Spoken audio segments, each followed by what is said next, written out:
Ingin mulai usaha bisnis jual beli beras, tapi Anda takut gagal atau lama balik modal.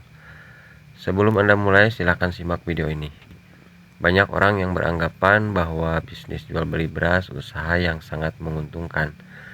Namun pada kenyataannya banyak pengusaha bisnis beras yang sulit untuk mendapatkan keuntungan. Bahkan cenderung ada yang sampai putus di tengah jalan gitu ya, bubar. Meski begitu, bukan berarti bisnis jual beli beras sudah tidak berpeluang, sebab beras merupakan makanan pokok masyarakat Indonesia. Jadi permintaan beras akan selalu ada. Sebenarnya tidak salah juga jika beranggapan bisnis jual beli beras sangat menguntungkan dan tidak ada matinya. Asalkan dalam menjalankannya kita tidak boleh gegabah gitu ya, tidak boleh sembarangan. Assalamualaikum warahmatullahi wabarakatuh. Teman-teman sekalian, di video kali ini saya mau berbagi pengalaman gitu ya. Saya cuma mau bercerita gitu ya tentang perjalanan usaha toko beras yang sedang saya kelola ini gitu ya. Dari modal yang minim ya, modalnya itu awalnya itu cuma 10 jutaan ya, dengan omset ya lumayan gitu ya. Ya mungkin bagi kamu yang masih bingung gitu ya, punya rencana buka usaha bisnis jual beli beras tapi masih bingung gitu cara memulainya, atau ya hendak seperti apa gitu ya. Nah, saya mau berbagi aja ya, berbagi pengalaman bagaimana sih awal mula saya merintis usaha bisnis jual beli beras, khususnya buka usaha toko beras gitu ya. Langkah apa saja yang saya lakukan gitu ya. Dan sebelumnya perkenalkan dulu ya, nama saya itu Kang Andri. Saya berasal dari Sukabumi, Jawa Barat gitu ya. Dan sebelum terjun di bisnis jual beli beras, khususnya toko beras, awalnya saya bekerja sebagai pemborong konstruksi gitu ya, pemborong konstruksi baja WF gitu ya. Tapi ya karena proyek-proyek seperti itu adanya di luar daerah gitu ya, luar kota maksudnya. Jadi saya suka jauh sama keluarga gitu ya. Akhirnya memutuskan untuk berlabuh memulai usaha bisnis jual beli beras. Awal mula merintis usaha ini tahun 2019 ya teman-teman. Saat itu modal yang disiapkan cuma 10 juta teman-teman ya, 10 juta. Nah, uangnya itu dipakai buat sewa kios ini ya. Kios ini pas pertama kali sewa itu harganya 3 juta rupiah teman-teman setahun, 3 juta ya. Dan kios ini berada di jalan desa teman-teman ya, di jalan pedesaan. Karena kalau di perkotaan atau di pasar itu rasanya cukup sulit gitu ya. Maksud sulit, pertama harga kios pasti mahal. Kedua, untuk pemula kalau di pasar tentu saingannya terlalu berat gitu ya, kompetitornya terlalu berat. Tapi kalau di jalan desa ya mungkin agak sedikit meringankan, ini menurut saya gitu ya. Jadi ya 2019 buka sewa kios, uang 10 juta dipakai sewa kios 3 juta ya. Dan sisanya 7 juta itu dipakai beli ini, kita beli ini buat bak penyimpanan buat jual eceran. Pertama kali buka itu jual cuma di eceran itu cuma 2 jenis ya teman-teman, 2 jenis. Kalau sekarang kan ada 3 jenis gitu ya, baknya ada 3, udah diganti. Kalau dulu kecil teman-teman ya, kecil. Nah kemudian ini kita siapkan peralatan bak, terus literan, serokan, sama timbangan itu ya sekitar 1 jutaan teman-teman ya, 1 juta. Jadi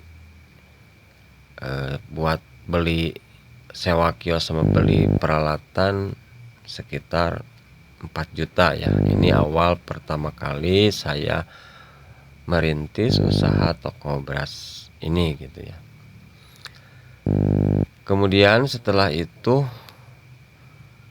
tentu persiapan selanjutnya kita harus menyediakan beras ya. Ini beras untuk dijual lagi ya.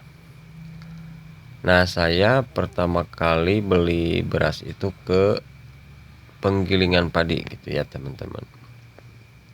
Dan kebetulan sih ada penggilingan padi terdekat gitu ya, dekat dari kios saya. Jadi uang 6 juta itu langsung semuanya dipakai buat belanja beras secukupnya gitu. Jadi kalau nggak salah ya dulu itu waktu pertama buka itu harga beras di kisaran 10.000 ya teman-teman ya, 10.000 sekilonya dari produsen atau dari penggilingan padi gitu ya. Jadi saya beli dengan uang 6 juta itu sekitar 6 kintal ya teman-teman ya. Uang 6 juta itu cuma cukup buat beli beras 6 kintal gitu ya. Kita belinya cuma 2 jenis dulu ya teman-teman ya. Jadi 3 kintal sama 3 kintal gitu ya. 3 kintal yang super premium, 3 kintal yang medium. Dan yang medium itu kalau dulu itu ya pas buka itu harganya 9.000 ya teman-teman ya. Jadi 3 kintal kurang. Pokoknya dengan uang 10 juta saya bisa sewa kios, beli 3 juta ya, beli peralatan 1 juta, dan sisanya belanja beras seadanya gitu ya. Nah ini untuk di awal gitu ya teman-teman, di awal pertama kali buka toko beras. Jadi kita belanja atau saya belanja ke penggilingan padi langsung gitu ya teman-teman. Di awal-awal ya, awal-awal buka itu emang sedikit mengalami kesulitan gitu ya, kesulitan dalam hal menarik pelanggan gitu ya. Tapi ya seiring berjalannya waktu dan dengan berbagai proses serta kesabaran, ketekunan, dan keuletan gitu ya, tak perlu waktu lama gitu ya. Alhamdulillah sekitar 2 bulan atau enggak 1 bulan, 1 bulan itu udah ada perkembangan gitu ya, udah ada peningkatan gitu ya. 1 bulan gitu ya. Di awal-awal ya omset pas pertama buka itu paling lakunya cuma 4 karung gitu ya teman-teman ya, 4 karung, 6 karung sama yang eceran lah gitu ya. Tapi ya seiring dengan berjalannya waktu, alhamdulillah 2019, 2020, 2021-an lah, 2021-an, dan alhamdulillah omset pun mulai mengalami peningkatan gitu ya. Dan stok beras pun udah mulai banyak gitu. Jadi dan juga kita tidak terpaku pada satu supplier gitu ya. Tidak hanya satu supplier, bahkan saya ngambil dari distributor gitu ya, dari gak dari penggilingan padi terus gitu ya, dari distributor juga gitu. Dan sekarang supplier yang menyuplai beras ke toko saya itu hampir ada 4 ya, 4 2 produsen, 2 distributor, jadi 4. Jadi 2 dari produsen langsung dari penggilingan padi dan 2 dari distributor gitu ya teman-teman ya. Dengan ya lumayan ya, stok sekarang itu udah agak banyak gitu ya, bukan agak lagi ya, lumayan banyak teman-teman ya. Omset pun sekarang kalau lagi rame ya, sekelas di kios pedesaan ini bisa nyampe 10 sampai 20 juta per hari teman-teman ya. Pokoknya rata-rata 10, 15, 20 gitu ya per hari. Kalau di awal-awal kan kita cuma paling dapat 1 juta, 1,5 juta gitu. Dan cara berjualan di sini sekarang udah jadi gak fokus sama pembeli atau konsumen akhir ya, atau masyarakat. Jadi kita juga memenuhi kebutuhan untuk penjual lainnya gitu ya. Jadi kadang-kadang kita jual lagi ke toko beras yang lain gitu ya teman-teman. Jadi pemasarannya itu ada ke warung sembako, warung grosir, juga ke toko beras yang lain gitu ya.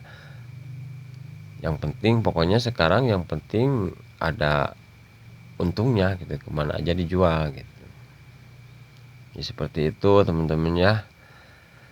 Awal mula toko ini juga gak mengeluarkan modal terlalu besar gitu, walaupun memang ya untuk minimnya buka toko beras itu standarnya gitu ya. Saat ini kalau kita pengen tenang gitu sekitar 50 sampai 100 juta gitu. Tapi kalau kita mau merintis, mau bekerja keras gitu ya, dari dasar dulu, dari bawah gitu ya, 10 juta juga cukup teman-teman ya. Oke ya teman-teman, jangan berkecil hati buat Anda yang mau mencoba merintis usaha bisnis jual beli beras, khususnya toko beras, silakan langsung eksekusi ya. Oke teman-teman, sampai cuma ini ya yang bisa saya sampaikan. Mungkin nanti kita lanjut lagi di segmen berikutnya. Terima kasih atas perhatiannya, mohon maaf atas kekurangannya. Assalamualaikum warahmatullahi wabarakatuh.